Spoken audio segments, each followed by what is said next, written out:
नमस्कार, जनतंत्र टीवी देख रहे हैं आप। आपके साथ मैं हूं संतोष गंगवार। बुलेटिन की शुरुआत करेंगे। कैबिनेट की बैठक से पहले रायपुर में मुख्यमंत्री भूपेश बघेल ने अपने निवास कार्यालय में गोधन न्याय योजना के अंतर्गत पशुपालकों और संग्राहकों के खाते में क्रय किए गए गोबर के एवज में 27वीं किश्त के रूप में 1,74,00,000 रुपए की राशि ऑनलाइन स्थानांतरित की गई है।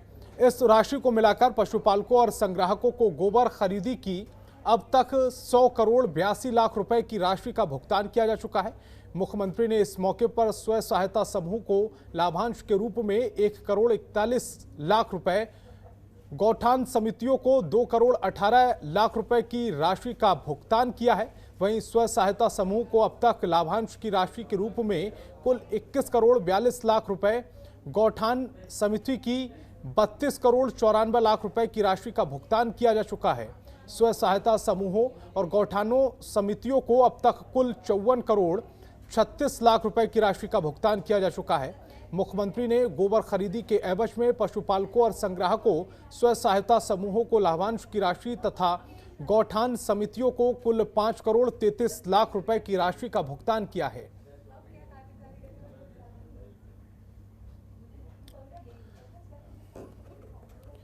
अब प्रशांत द्विवेदी, ब्यूरो चीफ, हमारे साथ फोन लाइन पर जुड़ गए हैं।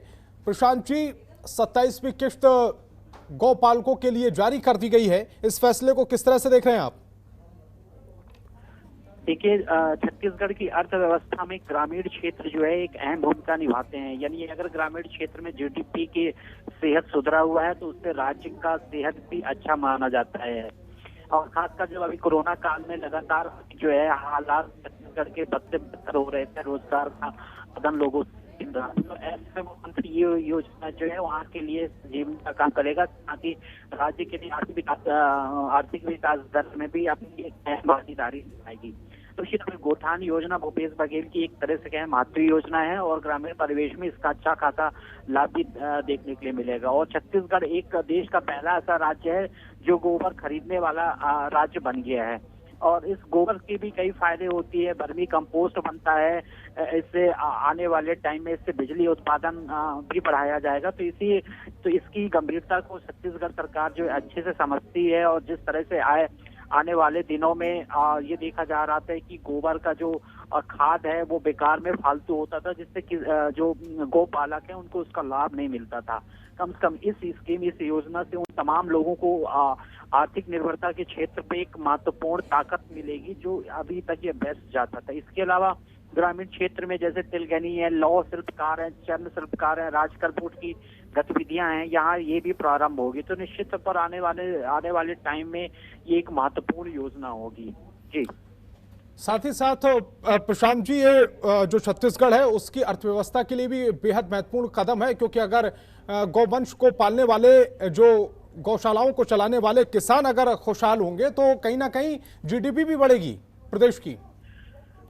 निश्चित तौर पर जीडीपी के साथ साथ इनका बोर्ड का जीडीपी भी बढ़ेगा, क्योंकि सरकार के पास एक मुद्दा होगा कि आपकी 15 साल की सरकारें थी, आपने ग्रामीण अर्थव्यवस्था को पूरी तरह से चौपट करके औद्योगिक घराने पर ज्यादा फोकस किया, जिसकी वजह से आज जो ग्रामीण का अर्थव्यवस्था के हालात थे, छात्र क्षेत्र के हालात थे, वो बुरी तरह से चौपट हो गए। इसलिए कि किस तरह से समन्वय बैठाया जाए कि ग्रामीण के हालात और शहरी हालात जो है पूरी तरह से बराबर रहें और राज्य की अर्थव्यवस्था भी कहीं ना कहीं एक अच्छे सेहत की ओर बढ़े। तो ये जरूर कहने के लिए होगा भूपेश सरकार के पास कि आपने जिनको बहिष्कार किया, जिनको तिरस्कृत किया, हमने उनको मुख्य धारा में जोड़ने की कोशिश की और एक ऐसे प्रोडक्ट से, एक ऐसे चीज से हमने उनको आर्थिक स्वावलंबी बना दिया जिस चीज को लेकर अक्सर इसको नेग्लेक्ट करते हैं, यानी ध्यान नहीं देते हैं कि बहुत गोबर जो है वेस्ट होते हैं। गोबर के भी बहुत फायदे होते हैं, वर्मी कंपोस्ट बनता है, वर्मी कंपोस्ट को बाहर भी सप्लाई करने की योजना है, इसके लिए भी गोबर संयंत्र बनता है।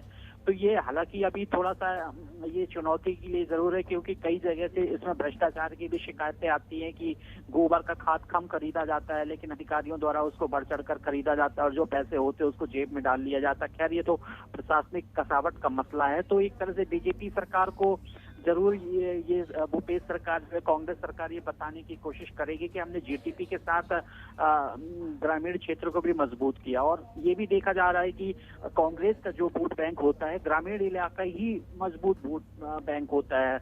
ये इसी का नतीजा है कि रमन सिंह सरकार ने जो है शहरी क्षेत्र पर ज्यादा फोकस किया और हालात आपके सामने हैं कि रिजल्ट किस तरह। तो भूपेश सरकार ये अच्छे से जानती है कि व्यवसाय की जीडीपी बढ़ाने के साथ साथ वोट बैंक का भी जीडीपी कैसे बढ़ाया जा सकता है। जी, और इसीलिए तमाम तरह के किसानों के लिए और जो गरीब तबका है उसके लिए योजनाएं चलाई जा रही है सरकार की तरफ से। प्रशांत जी, आप हमारे साथ जुड़े, आपका बहुत बहुत शुक्रिया। रायपुर में सीएम भूपेश बघेल ने अपने निवास कार्यालय में गोधन न्याय योजना के अंतर्गत पशुपालकों और संग्राहकों के खाते में राशि अंतरण करने के लिए कार्यक्रम आयोजित किया है, जिसमें राजीव गांधी ग्रामीण भूमिहीन कृषि मजदूर न्याय योजना के प्रतीक चिन्ह का लोकार्पण किया गया। इस योजना के तहत प्रदेश के लगभग 10 लाख मजदूर भाई बहनों को 6,000 रुपए सालाना अनुदान सहायता दी जाएगी। इस योजना के लिए पंजीयन का कार्य 1 सितंबर से प्रारंभ हो चुका है और 30 नवंबर तक किया जाएगा।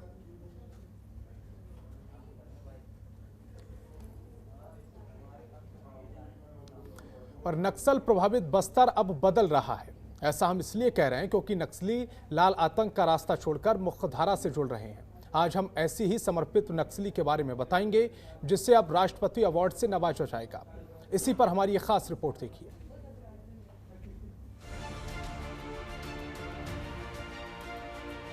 आए दिन बस्तर से नक्सल मुठभेड़ की और बंदूक गोला बारूद विस्फोट की आवाजें सुनने को मिल जाती हैं। बस्तर का नाम आते ही लोगों के मन में सबसे पहले नक्सलवाद का नाम सामने आता है, लेकिन अब नक्सलियों का नजरिया भी बदलता जा रहा है। छत्तीसगढ़ के जगदलपुर बस्तर मुख्यालय से 90 किलोमीटर दूर दक्षिण बस्तर दंतेवाड़ा, जहां एक समर्पित नक्सली ने समर्पण करने के बाद बस्तर पुलिस के लिए नक्सलियों के खिलाफ बड़ी बड़ी सफलताएं दिलाई और लगातार इस समर्पित नक्सली को 5 बार प्रमोशन मिला। आज इनके कंधे पर 3 स्टार लगे हैं, शरीर में खाकी वर्दी और हाथ में AK-47, जो अब खुद नक्सलियों की तलाश करते हैं। संजय के नाम को पुलिस अधीक्षक दंतेवाड़ा अभिषेक पल्लव ने पुलिस महानिदेशक छत्तीसगढ़ रायपुर से राष्ट्रपति पदक हेतु दिल्ली प्रस्ताव भेजा है, जिनको सम्मानित किया जाएगा। संजय पोटाम उर्फ बद्रू को राष्ट्रपति अवार्ड से सम्मानित करने की घोषणा होने से संजय पोटाम उर्फ बद्रू बहुत उत्साहित और गौरवान्वित महसूस कर रहे हैं। उन्होंने जनतंत्र टीवी को बताया कि उनके साथियों को भी समर्पण कर अपने जैसे जिंदगी जीने को कहा है। पढ़ाई 5वीं 8वीं तक पढ़ाई करके उसके बाद मैं गांव में रह रहा था। जब नक्सलियों की गतिविधि वहां गांव में आना जाना होता रहता था तो उसी समय सलाह जुर्म के दौरान मैं भी नक्सल संगठन में शामिल हुआ। तो उसके बाद नक्सलियों ने वहां से मुझे दरबा डिवीजनल भेजे। वहां से 8-7 साल दरबा डिवीजनल में काम किया। फिर 2013 यानी 12 को ही मैं पार्टी में थोड़ा मतभेद के कारण मैं छोड़ दिया और गांव में रहा था। बाद में फिर मैं आके पुलिस के समक्ष यहाँ सरेंडर किया हूँ। पोटाम उर्फ बद्रू, जो कि CPI माओवादिस्ट के दरभा डिवीजन का डिविजनल कमेटी कमांडर था, 8 लाख का इनामी था। इसने 2012-13 में दंतेवाड़ा पुलिस के समक्ष आत्मसमर्पण किया और 2014 में दंतेवाड़ा पुलिस की मदद से काम करना शुरू किया और लगातार पिछले 5 वर्षों में 5 प्रमोशन लेने के बाद ये गोपनीय सैनिक से इंस्पेक्टर के रूप में प्रमोट होता चला गया। इसने करीब 50 से ज़्यादा मुठभेड़ें दंतेवाड़ा में माओवादियों के खिलाफ की है, जिसमें कि 100 से ऊपर माओवादी मारे गए, जिसमें कि करीब 5 करोड़ से ऊपर के इनामी माओवादी या तो गिरफ्तार हुए हैं या फिर ढेर हुए। इसी की सूचना पे दंतेवाड़ा में लगातार गांव वाइज प्रोफाइल बनाया गया, जिससे कि छोटे और बड़े नक्सलियों को आत्मसमर्पण और गिरफ्तार किया गया। इसके वीरता को देखते हुए 2016 नवंबर में मुठभेड़ जिसमें कि 6 इनामी माओवादी मारे गए थे, उसमें राष्ट्रपति का वीरता पुरस्कार इस 15 अगस्त को भारत सरकार द्वारा जो है दिया गया।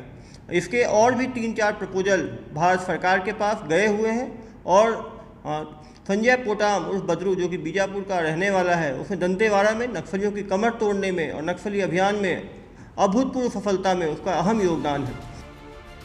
सुनने में जरूर अजीब लग रहा होगा, पर सच यही है।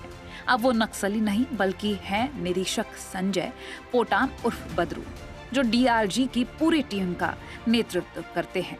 जनतंत्र टीवी की टीम इनसे मिलने दंतेवाड़ा पहुंची तो ये डीआरजी के जवानों को नक्सलवाद के खात्मे के लिए AK-47 चलाने की ट्रेनिंग और उनसे लड़ने के लिए समझाइश देते हुए दिखाई देते नजर आ रहे थे। संजय पोटाम उर्फ बद्रू ग्राम पुसनार थाना गंगालूर जिला बीजापुर के रहने वाले हैं। इन्होंने 5वीं तक की पढ़ाई भी की है। जब इन गांव में विकास नहीं था तब और नक्सली का आना जाना इनके गांव में लगा रहता था। बद्रू भी नक्सलियों की विचारधारा समझते हुए नक्सली संगठन में शामिल हुआ। करीब 7 साल नक्सलियों के साथ रहते हुए इसने बड़ी बड़ी घटनाओं को अंजाम दिया था। इसके बाद बद्रू को दरभा डिवीजन का कमांडर भी बनाया गया था। कमांडर पद पर रहने के बाद दरभा डिवीजन के नक्सली बद्रू से भेदभाव करने लगे थे। इसी कारण से संजय पोटाम ने नक्सली की खोखली विचारधारा को छोड़कर साल 2013 में बस्तर पुलिस के सामने समर्पण किया और इच्छा जाहिर की कि वो पुलिस में भर्ती होकर नक्सली के खिलाफ एक बड़ी लड़ाई लड़ेंगे। समर्पण करने के बाद नक्सलियों की कमर तोड़ने में संजय पोटाम ने अहम भूमिका निभाई है। नक्सली मोर्चे पर अदम्य शौर्य और साहस का परिचय देने के लिए कई पुलिस जवानों को आउट ऑफ टर्न प्रमोशन दिया गया है।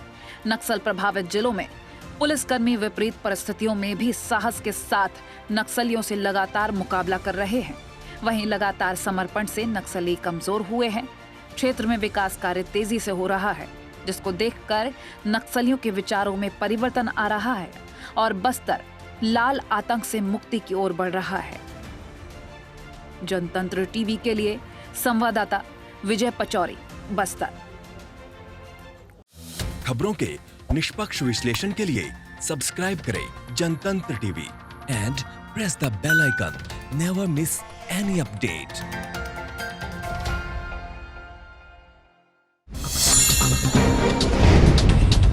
Download the Janatantra TV app, available on Google Play and App Store. Download it now.